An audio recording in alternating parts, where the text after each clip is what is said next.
Guys, magluto tayo ngayon ng sutanghon. May kunting kuan ako ito guys, sahog na manok. Gamay kayo. Okay na to. Yes, may sahog. Lagyan natin ang lamas.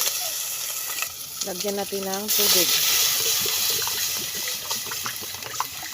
Lagyan natin ng asin, pangpalasa. Takpan muna natin para pakuluin.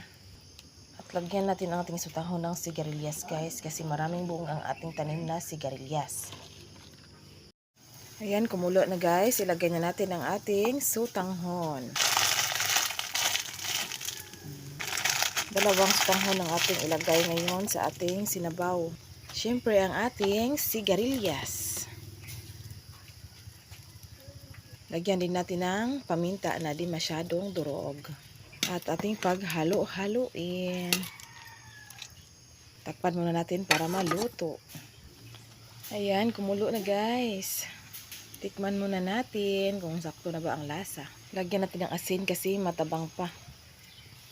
Ayan guys, luto na ang ating sutanghon na with sigarilyas. Sarap maghigop ng sabaw kasi maulan kagabi.